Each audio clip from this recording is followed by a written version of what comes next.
About 900 more U.S. troops have arrived in the Middle East, or are heading there to bolster air defenses for U.S. personnel, amid a surge in attacks by Iran-affiliated groups, the Pentagon said on Thursday.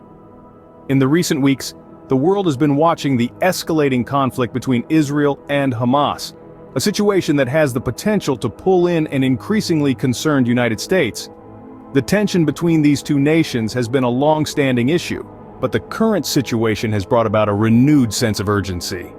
In mid-October, President Joe Biden stated in an interview that he did not believe it was necessary to deploy U.S. troops into Israel, as Israel holds a robust military.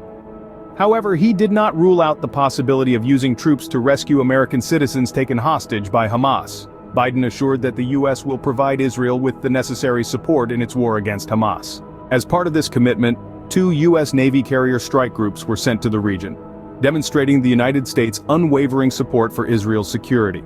This came after Israel declared a state of war against Hamas following a terrorist attack, with the goal of vanquishing Hamas and gaining control of Gaza. A few days later, President Biden visited Israel amidst the escalating turmoil. This trip, intended to show solidarity with Israel, was marred by an attack on a hospital in Gaza.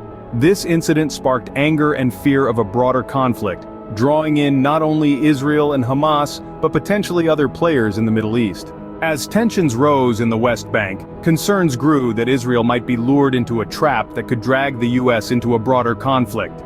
To counter this, the U.S. deployed 2 aircraft carriers off the coast of Israel, a stern warning to Hezbollah and Iran. However, the situation took a more serious turn when thousands of U.S. Marines were reported to be sailing to Israel. The Pentagon also alerted about 2,000 troops to potentially be deployed in the region. While it was not clear if they would join the U.S. Navy carrier strike groups already stationed there, this move was seen as a potential bolstering of Israel ahead of a ground invasion of Gaza. To summarize, the U.S. has taken an active role in the escalating conflict between Israel and Hamas. Despite initial statements that deployment of U.S. troops was unnecessary, the U.S. has since sent 2 Navy carrier strike groups and potentially thousands more troops to the region. This move signals a commitment to Israel's security, but also raises concerns about a wider conflict in the Middle East. The situation remains fluid, and the world continues to watch with bated breath.